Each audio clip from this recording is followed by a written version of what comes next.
Hello, everyone. Gabby here. And I'm Brenna. And welcome back to the Mystery of Everything podcast. So, before we begin, this episode is for mature audiences and contains descriptions of graphic violence, murder, and sexual crimes. So, listener discretion is strongly advised. I don't want to say I'm excited because that sounds like morbid, but it sounds way too morbid. but I like true crime. I love a good true crime. Well, I kind of started out writing this looking at a bunch of cases, but then of genetic genealogy. And then what happened is I got so sidetracked in how they even allowed DNA to be allowed in court. So I went through all of those court cases and all of those crimes. And then I went into genetic genealogy. So now we should just do another episode for all the cases. My brain is stupid. I don't know. I can never stay on track. I love the way your brain works. It's so messy. So today's episode is going to be something different. I've been getting nonstop requests to please do a few true crime episodes. And until now, I wasn't 100% sure how to do that because the thing with true crime is that it's real life. I mean, there's people's relatives, there's horrific incidents, and it needs to be handled with a lot of care and thought. And I don't want to do injustice to a case or a scenario. You know what I'm saying? I don't know. I feel you. So I did go down a rabbit hole on forensic genetic genealogy, and I found a few interesting cases that I think I would like to cover, especially looking in depth at how genetic genealogy was utilized. So I think I'll make that episode like a part 2. But we will be having a discussion on the development of forensic DNA testing and investigative forensic genetic genealogy. I'm just going to call that IFGG because that is a mouthful. And we're going to look at how it works and the cases that allow DNA evidence to be widely accepted. In addition, since there are hundreds of cases that have been solved thanks to genetic genealogy, there are many that stand out that I would like to cover in future episodes. So if that's something you guys would like, please let us know, because we're not going to turn into a true crime podcast, but a little bit mixed in here and there would be interesting if we find stuff that we could do a lot of justice with, you know? That's why we're the mystery of everything. That Heavy way, on the everything. Yeah, so you guys can't put us in a corner. Nobody puts Brenna and Gabby in a corner. Except myself, because my new desk is in the corner. Also, if I sound weird, Gabby pointed out I'm echoey because I'm upstairs in an empty room with just a desk.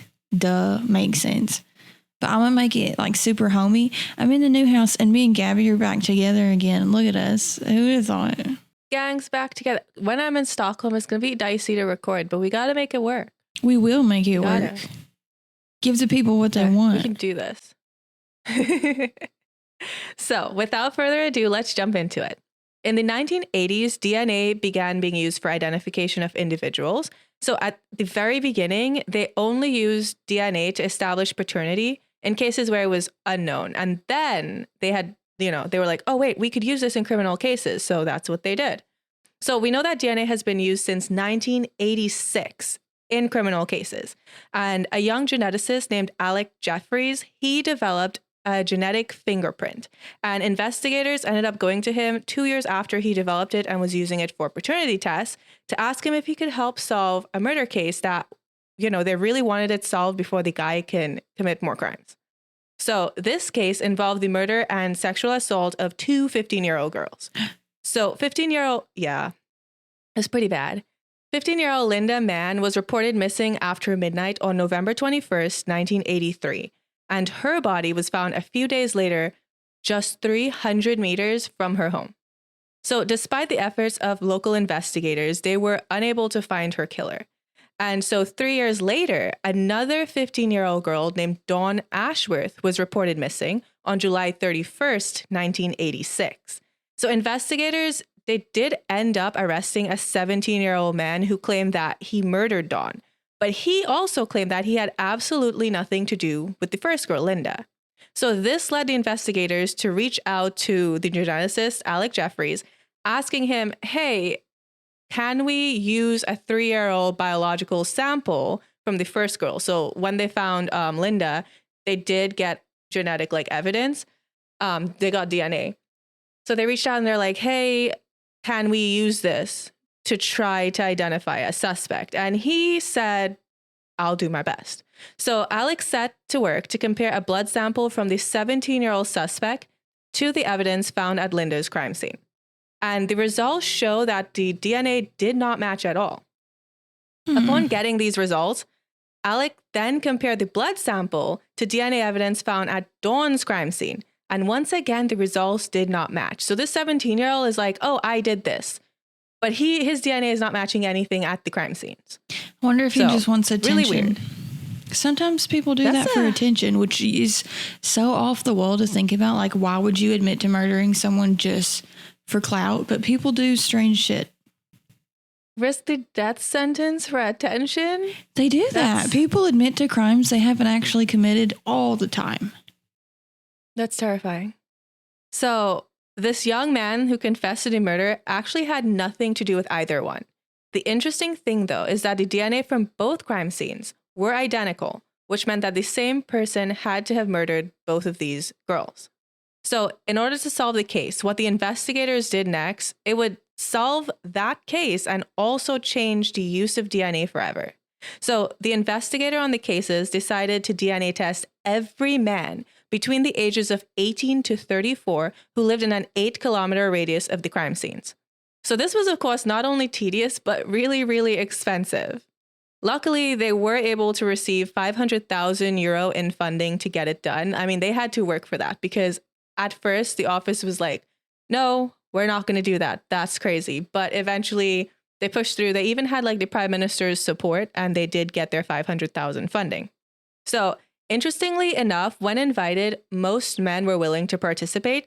And obviously those who weren't were visited by law enforcement. But I also kind of understand the hesitation. Like they're like, oh, you need to give us DNA samples. Like you'd be a little bit weirded out, right? Yeah. Even if you didn't do the crime. Well, I have OCD, so that's a little different because I would be like, what if I've killed someone and I don't even know I've killed someone?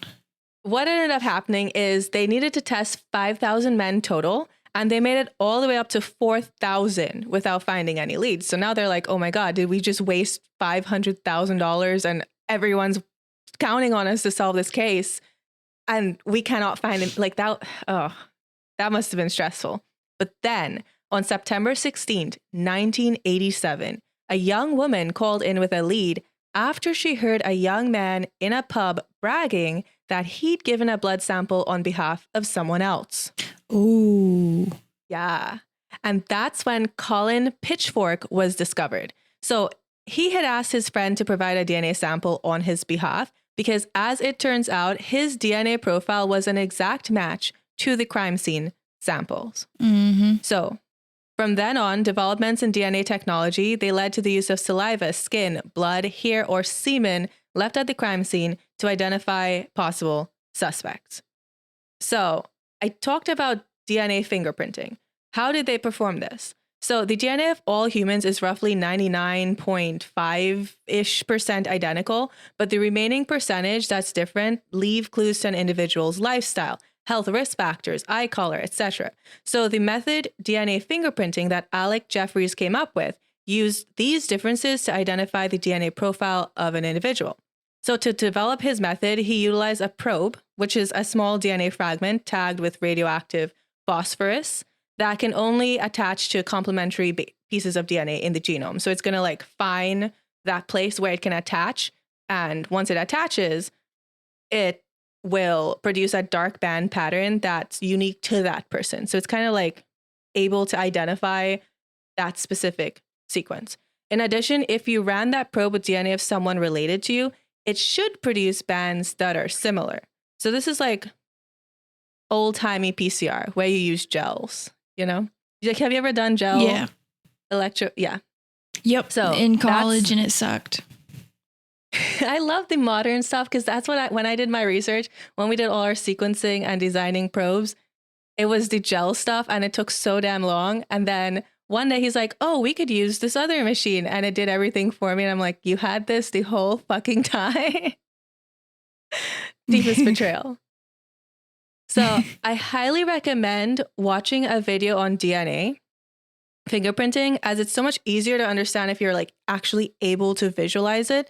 It sounds complicated, but sequencing probes and fingerprinting sound hard, but they're pretty straightforward. PCR always looks cool. And as someone who did it for years, it's really really easy, but it makes you look smart. Literally anybody could do it. Like whenever you talk about it, it sounds so complicated. And whenever I was first learning, I was like, there's no way I'll be able to do this because this sounds so hard. But anyone could do it. But I did joke early on in the pandemic when I worked at the lab, oh, I'm pretty sure we could train monkeys to do this job better than us. And I still stand by that. I stand by it. It's so repetitive. I support that wholeheartedly. And then we won't have to do it. So it's a win for everyone involved. So DNA profiling used today, it relies on microsatellites instead of the mini satellites that they used in DNA fingerprinting. Basically, a mini satellite is a repetitive region of DNA sequences that has a length of about 10 to 60 base pairs. And this is what they used for their fingerprinting. But in modern profiling, the microsatellites, they're called short tandem repeats. They're a region of repetitive DNA that's 1 to 6 base pairs. So they just made it way smaller, but still as effective. And less tedious, of course. Okay, so we set the baseline for the initial case of DNA usage in criminal cases. So how did it become widely practiced? Well, one of the first cases within the US that utilized DNA in a criminal investigation happened in November of 1987.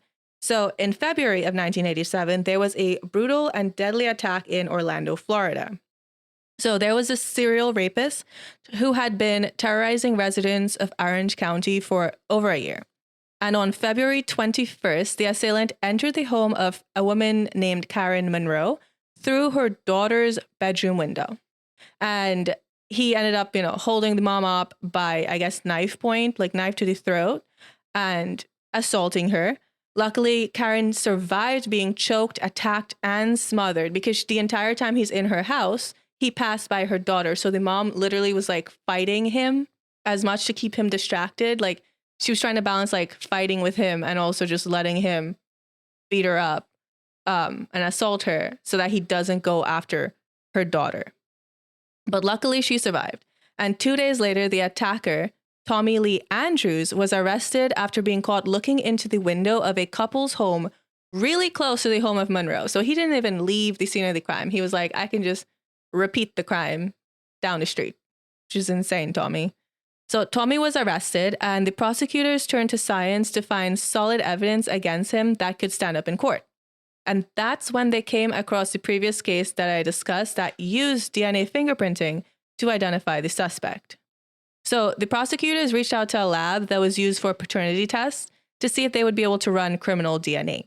And luckily enough, that lab was just about to launch their own forensic testing program.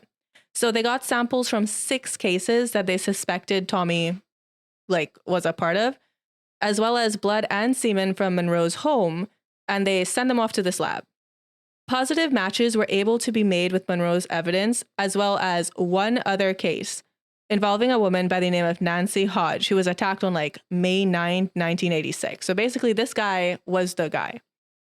Prosecutors decided that they're going to take Nancy Hodge's case to trial first, though.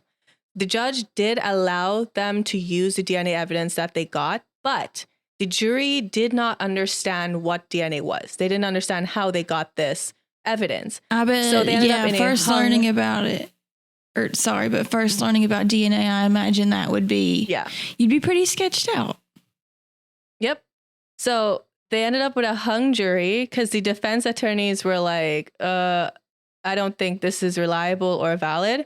So the prosecutors decided, okay, we're just going to try this again and explain it really well. And they decided to proceed with Monroe's case. However, this time the jury understood the evidence and they ended up delivering a guilty verdict. So this made Tommy Lee Andrews the first person in the US to be convicted with DNA evidence. And so this led to a retrial in the Nancy Hodge case. And now that people knew, yes, we can trust DNA evidence, he ended up convicted. And that leads us into 2 more cases involving early DNA forensic testing.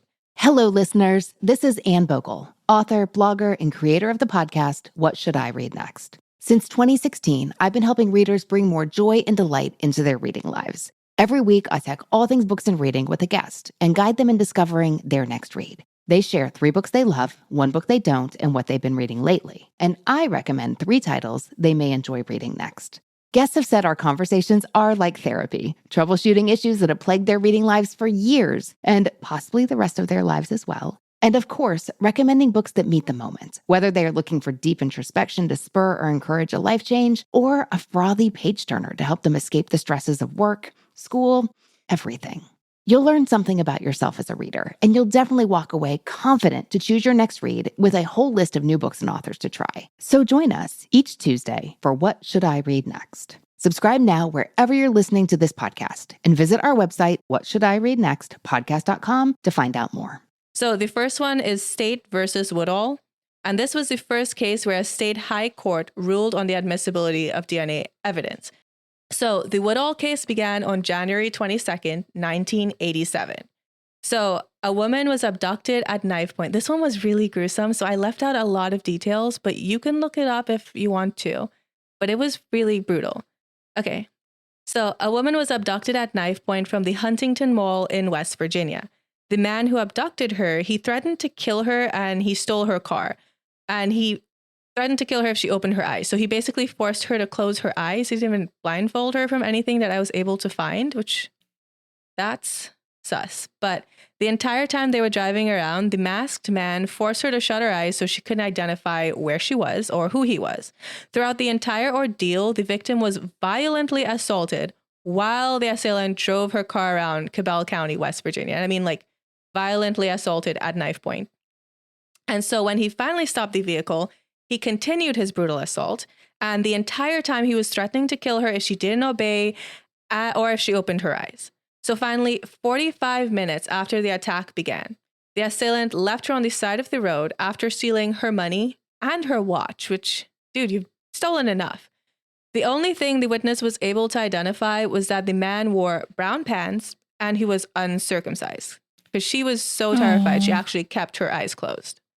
But then, a few weeks later, on February 16th, a woman was again abducted from the exact same Huntington Mall parking lot, and she was forced to close her eyes while she was robbed and assaulted. So when he was done with her, he dropped her off back at the mall parking lot with her hands taped to the gear shift. He literally did the exact same thing to two women, driving around like 45 minutes to an hour later, drops them right back off. So Glenn Dale Woodall, he ended up getting arrested and taken to trial for the attacks. The evidence against him were blood analyses compared to semen samples recovered from both victims, body hair and beard hair from the defendant.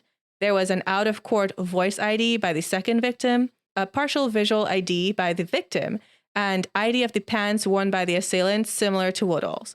He also had boots and a jacket that were similar. Like, this guy fit the description. He fit all of the evidence, all of their witness testimonies. So Glenn Woodall, he ended up sentenced to 2 life terms without parole, even though he had several witnesses that gave him an alibi. So due to this, in further appeals, Woodall ended up pushing for DNA testing. He was like begging them to please allow DNA testing. And he had originally asked for this testing during his trial, but they turned it down because, again, they didn't know if it was reliable or if it was valid. So they were like, no. But when he was finally able to obtain a test after his trial, so he's already convicted, it unfortunately proved to be inconclusive. So the big issue with this particular case was the admissibility of the DNA print analysis, as at that time, no state high courts had even considered the use of DNA in criminal cases before this. So Woodall continued to push for testing, and eventually PCR testing was done on the sperm that was in both rape kits. The result was that the sperm samples matched each other, but they didn't match Woodall at all. And so the court was like, okay, I know. The court was like, okay, let's get another lab to confirm this. So another lab replicated the tests just to confirm, and they confirmed it. So this man is literally in prison, and apparently he's not the guy. So due to this evidence, Woodall ended up getting a hearing to get his conviction overturned. And in May of 1992, I mean, this was 1987 to 1992. That is 5 years.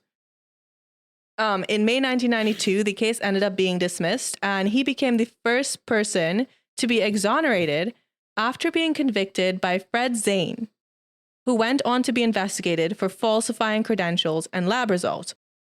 What? Fred?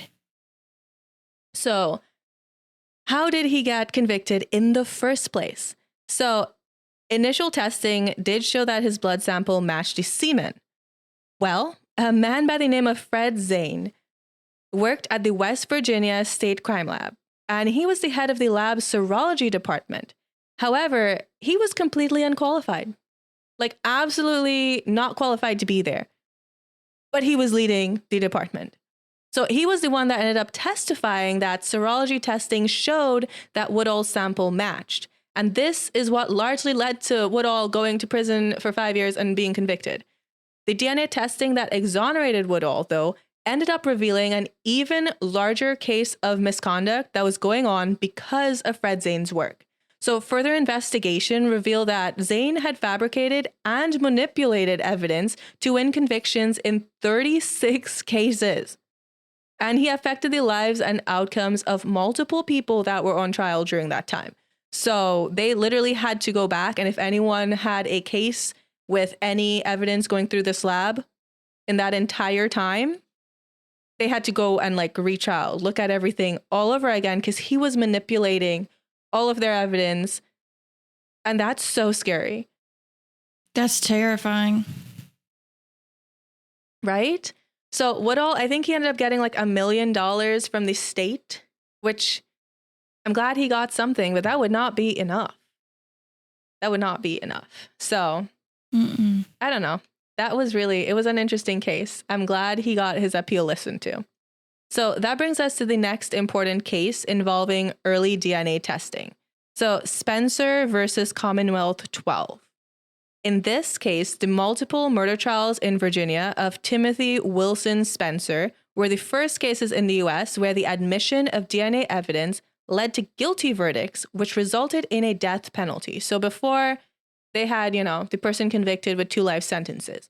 This guy, I did not put all his crimes in here. I also didn't want to reveal every single one of his victims' names, but go look into this. He was horrific. I mean, it was so bad I had to stop writing. I just go sit. I had to go lie down. So Timothy Wilson Spencer, he was a 35-year-old resident of Richmond, Virginia. He committed horrific crimes against 7 people, 6 women, and 1 man. He earned the name the Southside Slayer. His crimes were horrific, and one of his crimes actually ended up getting another man wrongfully convicted. And this man went on to spend 5 years in prison before he was finally, released. Timothy, though, he was finally caught after he murdered a woman in Arlington. So on January 20th, 1988, he was arrested after police were able to track that he traveled to Arlington to visit his mother, who lived really close to his final victim's home. So on July 11th, 1988, he was tried in Arlington, Virginia for the rape, burglary, and murder of his final victim, Suzanne Tucker. He ended up being sentenced to death, and this ruling marked the first case in Virginia where DNA evidence was used to prove the identity of an assailant. So I left out a lot of info about the crimes he committed, but he was really into strangling his victims. And I think one of them got left hanging from an overpass. I think that was the man. One of them was found in a sleeping bag days later. Aww. I mean, this guy was horrific. Yeah.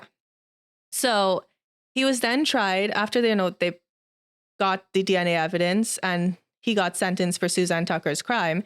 They then tried him for the murder of 2 more women, Debbie Davies of Richmond and Susan Hellmans. And he was again sentenced to death after DNA evidence proved that he was at the scene of the crime. So after these 3 convictions, his DNA was compared to evidence collected at other crime scenes, open and closed cases. And that's when it was found that the wrong person had been behind bars for 5 years due to his crime. They literally were like, okay, we're just going to look at every single case, whether it's open, whether it's closed. And luckily they did. So Timothy Spencer, he attempted to appeal his ruling to get his convictions overturned because he was convicted due to DNA evidence.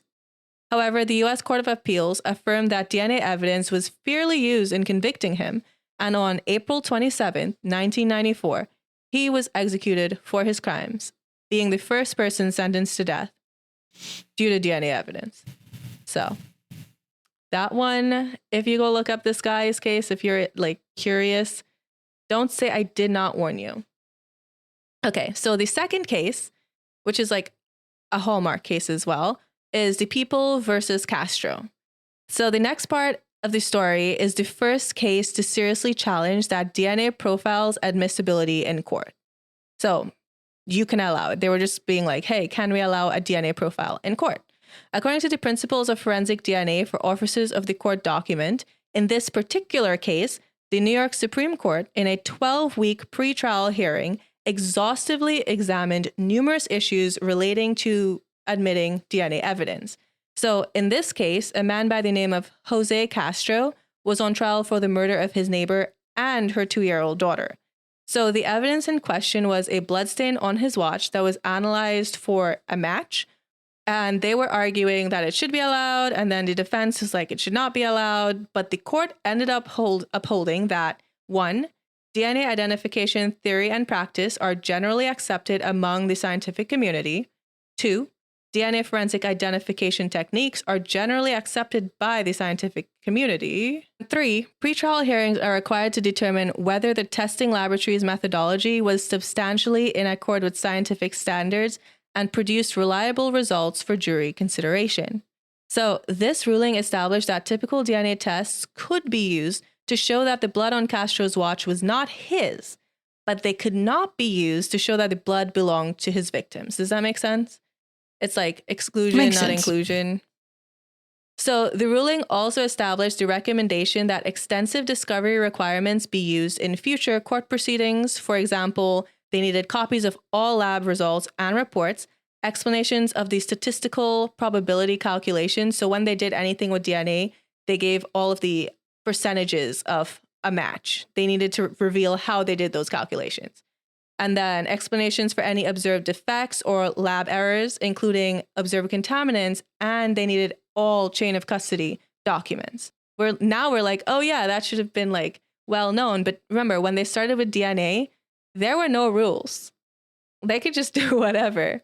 So then the Minnesota Supreme Court then expanded upon it, and they said in an ideal situation, the defendant should be provided with a sample of the DNA evidence. So his defense and everyone can get that tested themselves.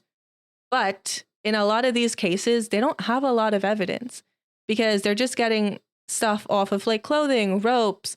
So there's not a lot to go around. Yeah. But in an ideal situation, if there was, they should share. So now we've established how DNA evidence became widely accepted. We can look at investigative, forensic, genetic, genealogy. IFGG, because that's just, it's too much, right? So what is it? Well, according to the Wisconsin Department of Justice, investigative genetic genealogy is a technique that combines genetic testing with traditional genealogical research to generate investigative leads in unsolved violent crimes. So according to the International Society of Genetic Genealogy, or ISOGG, genetic genealogists, they use DNA profiles from crime scenes or from unidentified remains to identify close genetic DNA matches. So they're able to then compare the known genealogy of close familial matches. And this type of investigative genealogy, it became more widely known and used after it was used in the arrest of the Golden State Killer in 2018. And I think we all remember that case because it was huge news. Then by October of 2019, literally months later, over 60 more cold cases were solved using this technique.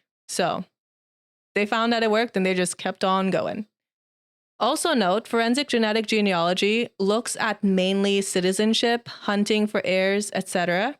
But investigative forensic genetic genealogy looks at criminal cases.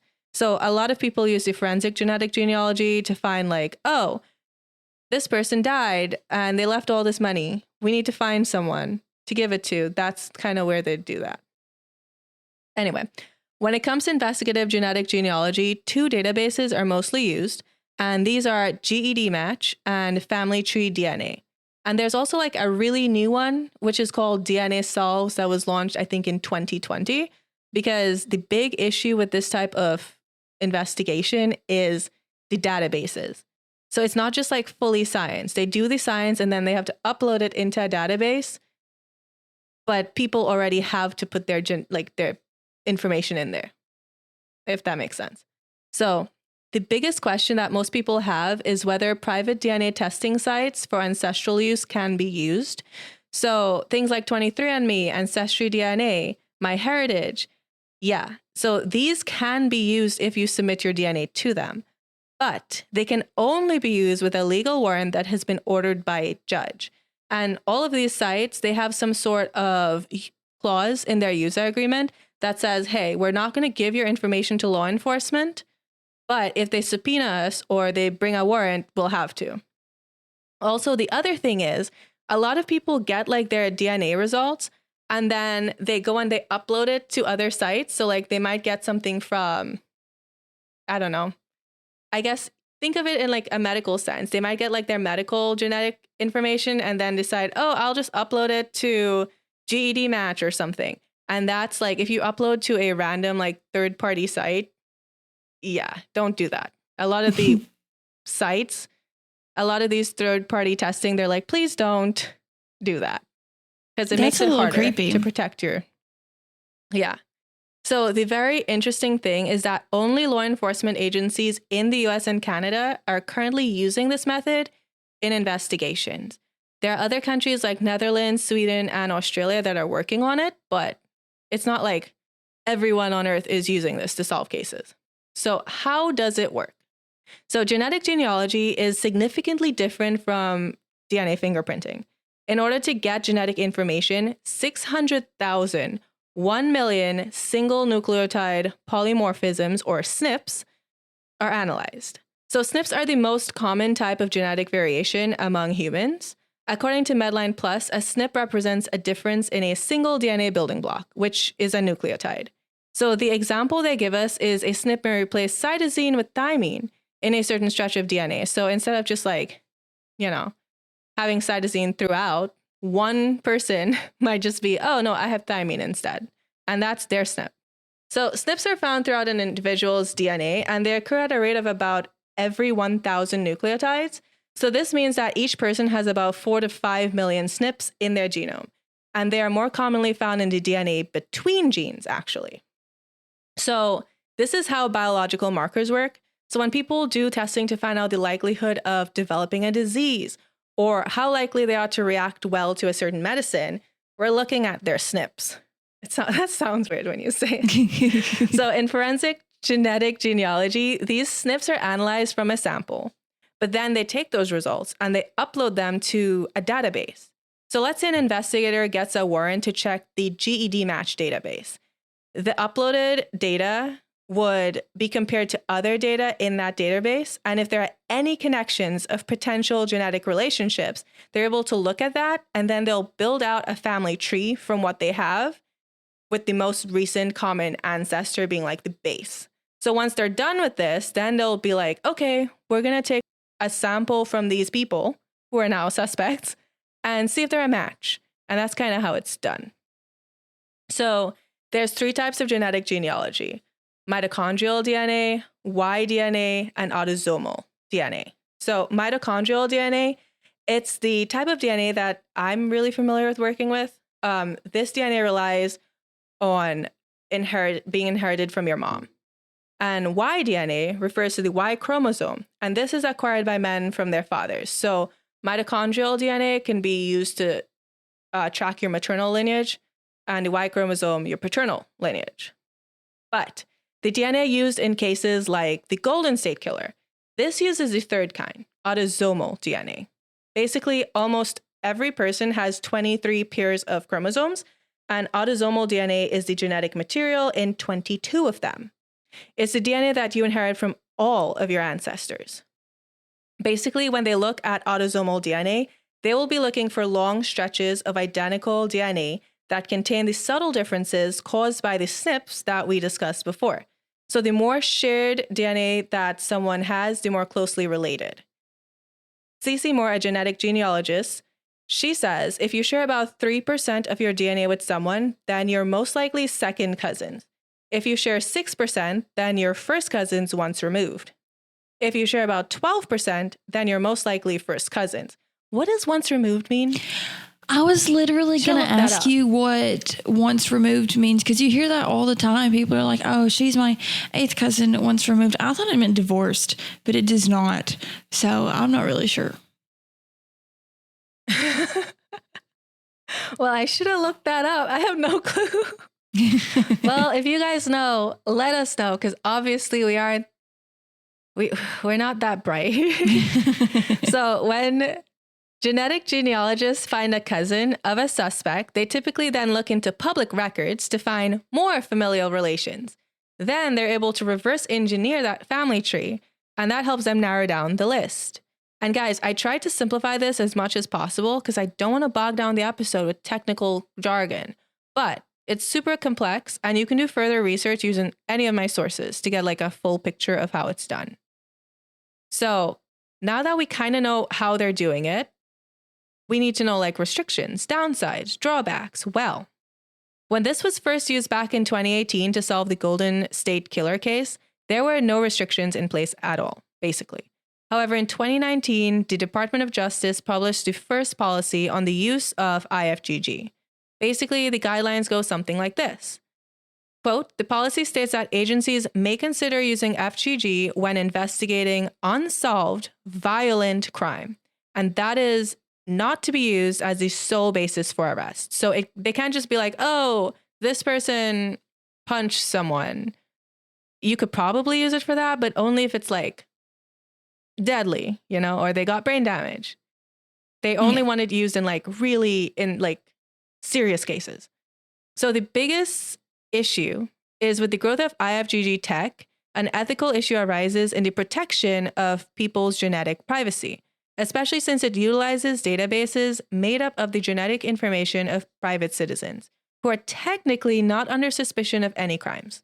In addition, scientific standards need to be established in order to streamline and, what is the word? Standardize a system, because it's not standardized. Everyone just kind of has like their way of doing it, and then they upload it, and it can be any process. So they're working on it, but I don't think they actually put their guidelines into play yet. They just publish them. They're like, these might go into action. So another issue is that while it can help to exonerate people that were wrongfully convicted, it can also misidentify suspects. So there have been instances where innocent people were implicated in a crime that they didn't have anything to do with, just because they had similar markers to the evidence. So with the Golden State Killer, there was an earlier search that actually identified a different person as the suspect. And there have been other cases of this happening, with one in particular being in Idaho in 2014. So in 2014, this man named Michael Usry, he was visiting his parents' house, and he gets a phone call from the cops. And they're like, okay, we just want to check your car because we think it was involved in a hit and run. And so he's like, okay, cool, come over. But then when they get there, they're like, hey, we need you to go with us. And he's like, why? You're still investigating a hit and run, right? They're like, yeah, with some other things as well. And the other thing they wanted to talk about was actually the murder and rape of an Idaho woman in 1996. So Michael's dad had submitted a DNA sample to a genealogy project because he was part of the Mormon church, and they're really big into like the ancestry genealogy thing. So he did that, and he submitted it to a very public database that only contained profiles of Y chromosomes and mitochondrial DNA.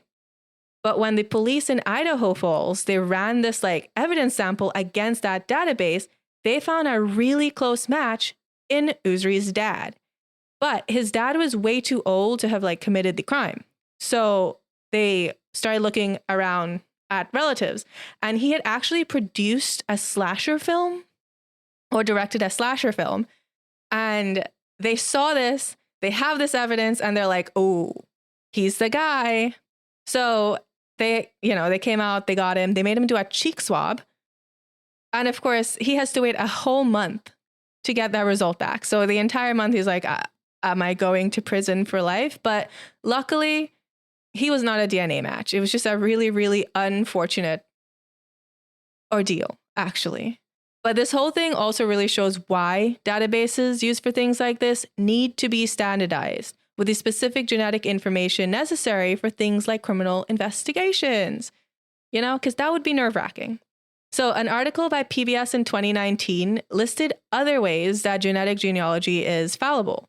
So for instance, even autosomal DNA, there may be false identifications when it's used. In addition, ancestry tests can be misinterpreted, and direct-to-consumer DNA profiles may contain errors. In addition, autosomal genealogy cannot distinguish between siblings because the DNA is way too similar. So if your sibling has an inkling for crime, you could be the one that gets fucked over because they cannot actually tell it fully apart. Also, some people have secret families and secret family members, and that also complicates investigations a lot. Like when I was looking up downsides of genetic genealogy, most of the comments were, oh yeah, secret families are harder to hide. Like, I'm sorry, how many people have one of those? Apparently, it's more than you think. But luckily, they aren't only arresting people or convicting people based on genealogy. They're using a lot of other things to confirm. So this entire episode, though, came about after I decided to look into the news that Jack the Ripper's identity may have been revealed. So this entire episode came about after I decided to look into the news that Jack the Ripper's identity may have been revealed.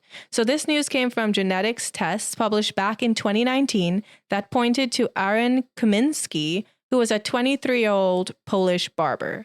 However, some people disagree that this is enough to prove it.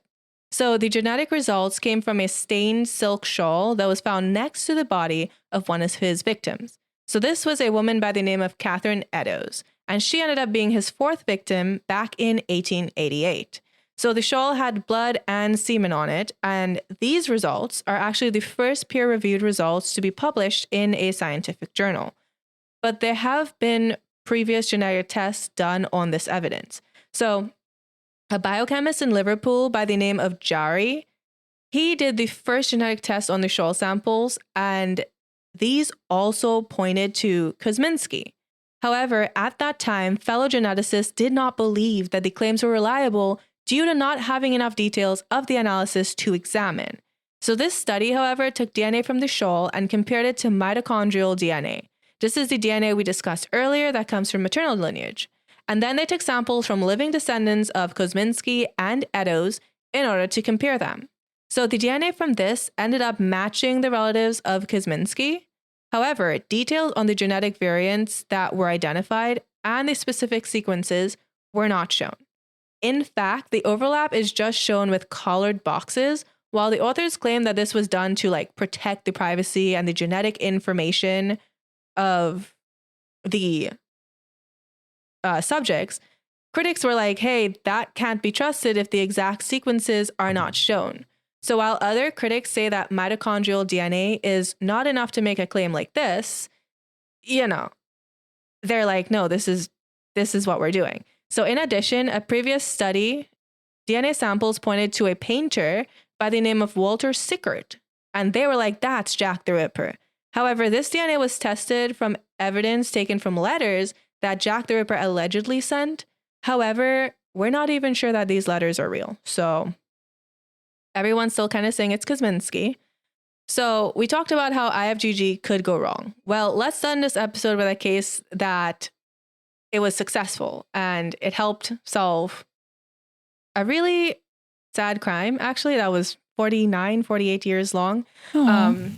I know. And if you guys want me to do some more cold cases, I will, because they're interesting. I'm all about a cold case.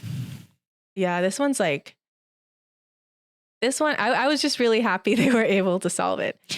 Oh, wait, Gabby, I'm going to cut you off just for a second you're fine. Before I forget. How we were talking about siblings and stuff a second ago. Identical twins, identical DNA, yes? Yeah. fingerprints different or no? They should be, right? I feel like their fingerprints are different. But like, so I seen a thing one time in my forensic file, probably forensic files, but there were twins that were separated at birth, and then one of the twins was normal and one of the twins was evil, but they didn't even know that they had a twin, right? But they were still in the same general area. So one of the twins was going out, like raping and pillaging and shit and doing all kinds of bad crimes. And then they found that DNA. The parents didn't even know that they were twins because they were both adopted. So they were like pinning it on the innocent twin because they didn't fucking know, when really that person had a twin out there that was out raping and doing all kinds of bad stuff. They eventually figured out like, hey, you have a twin. But for the longest time, they were like, no, man, DNA proves you're a rapist, murderer. Could you imagine? God. That's terrible. It's terrifying.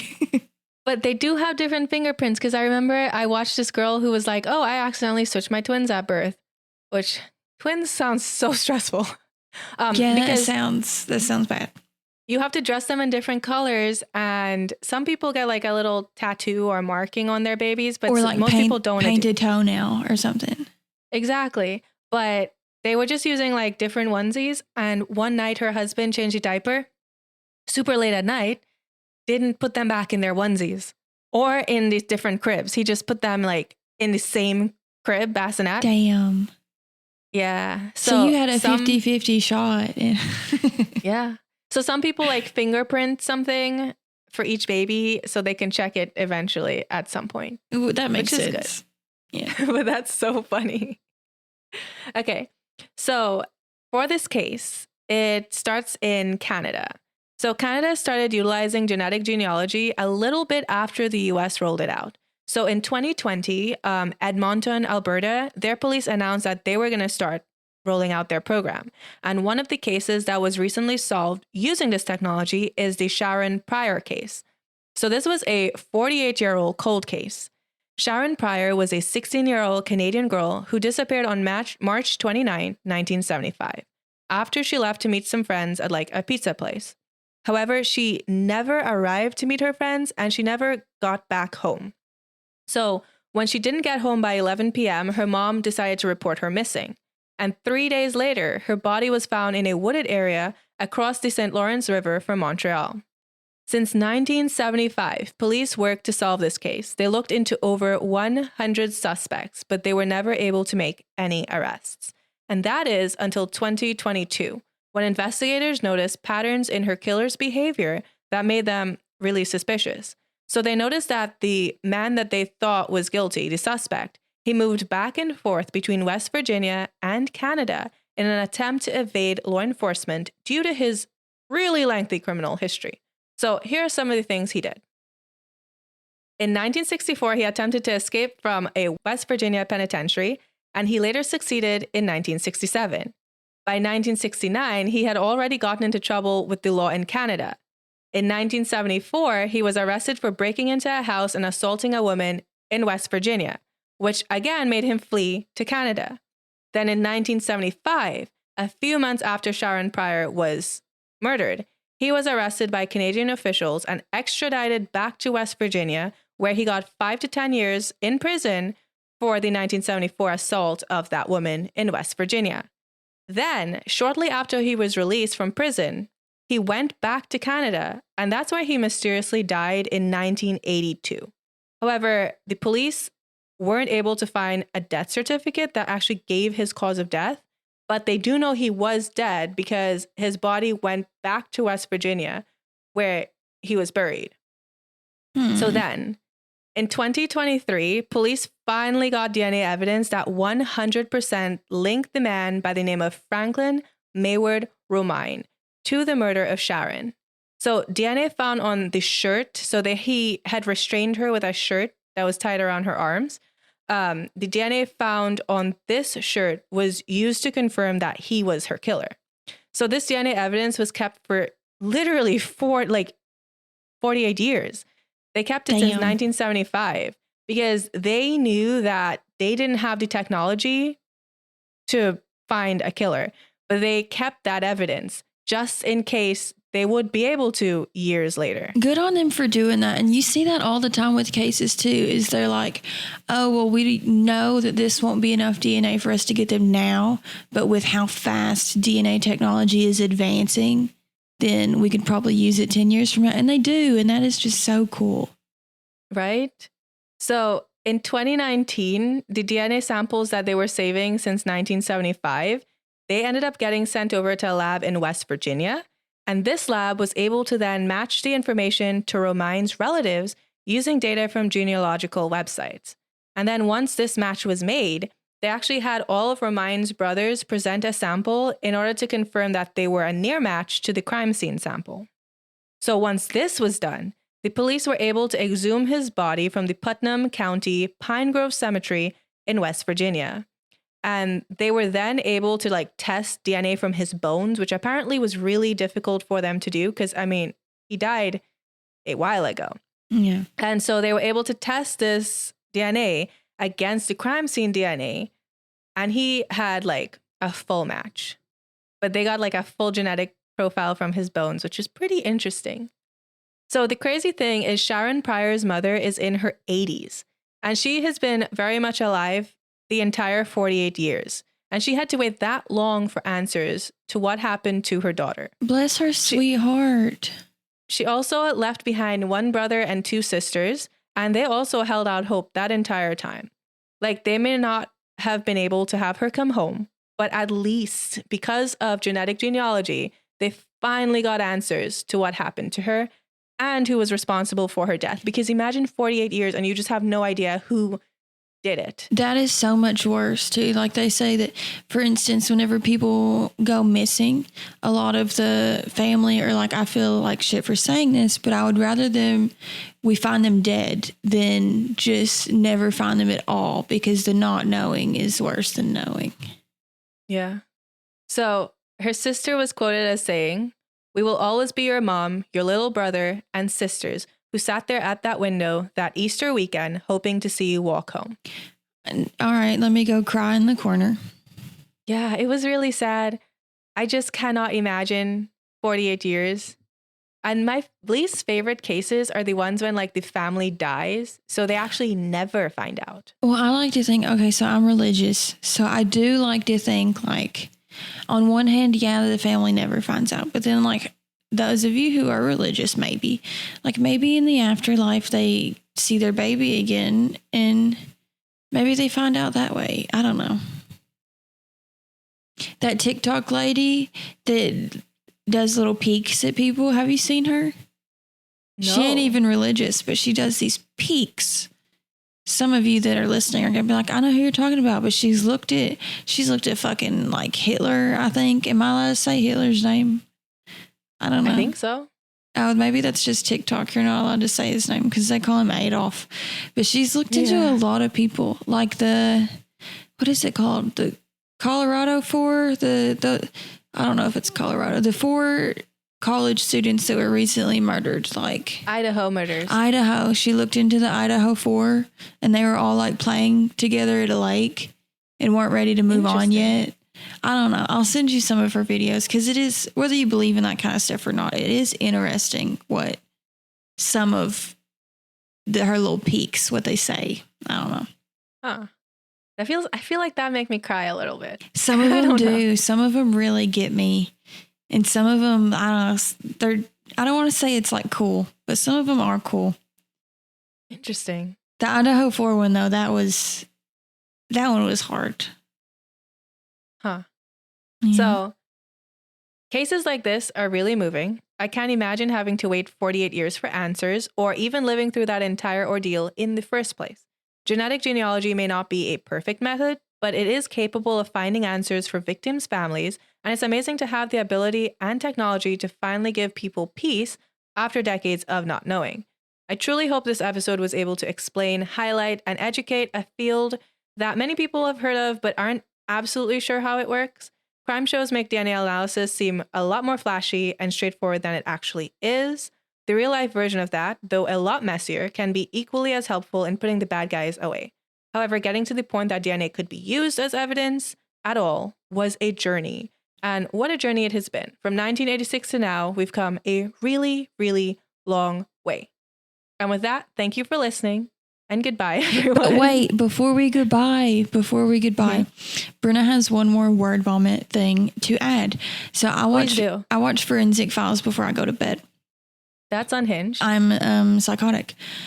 So one of the episodes, this man, I want to say he was a doctor. I don't remember the exact episode, but he was purposely injecting his patients with HIV blood because he had dated this girl. Yes, this is it. He had dated her, and then she stopped dating him. But he was like, "We can still be friends, right?" And she was like, "Yeah, sure." But he didn't want to be friends because he was a psychopath. So she had really bad migraines, and he would like come over to her house and give her IVs and shit to help with the migraines or whatevs. And then, I don't know, he'd give her sleepy meds, something like that. But he ended up injecting her with HIV blood. And then she was like, "I know that you did this." And he's like, "No, I didn't," blah, blah, blah, blah, blah. And they somehow had DNA. I don't know. But they had to prove that it was his DNA somehow. And this man's like an intelligent doctor. So he would roll up. He would tell them, "You could only use my left arm to get blood for my DNA." And they're like, "All right, whatevs." So he would roll up his sleeves. Specifically, he'd wear long sleeves, like even on super hot days, because they had to do this multiple times. Because she was like, "No, it was him, something. And he was like, "No, it wasn't." But so they'd roll up his sleeves and get the DNA, and it never matched. And eventually the nurse that was taking his blood was like, "I always noticed the blood was super dark, like old blood." And she thought that was odd because when it first comes out of the arm, it is not old blood. My blood is like super dark though, like really dark. Like I've looked at my blood in comparison to everybody's blood and I think something's wrong with me. No, because mine comes out dark too sometimes. But I don't know. Maybe it's because I'm black. I don't know. I don't think that's it. I don't know. I don't know though. Who am I? Who am I? But anyway, so this psychotic man got a patient's blood in a little vial, like a tiny little thing, and put it under his fucking skin where his veins should be. How? I don't know. It's in an episode, and I will find it and I will send it to you because I'm sure I'm slaughtering it. Some of you that have watched it are probably like, "Girl, you're forgetting blah, blah, blah." But he had it under his fucking skin. That's why he was like, "No, you only have to do this arm. You can't do the other arm." Because, of course, the DNA wouldn't match because it wasn't his fucking blood. And that's why the nurses were like, the blood would come out weird compared to normal blood. And he did this multiple times. They eventually caught him because they were like, "No, give us your other fucking arm." And he did. And it matched. And then they were like, "How is this a thing?" And then they pulled him in and he didn't have time to remove whatever from his arm. And they were like, caught him and seen it in his arm. But like, what the fuck? The lengths that people go to. Oh my God. And we will leave you with that. Thanks for listening, everyone. Yeah, thanks guys. Bye. Bye.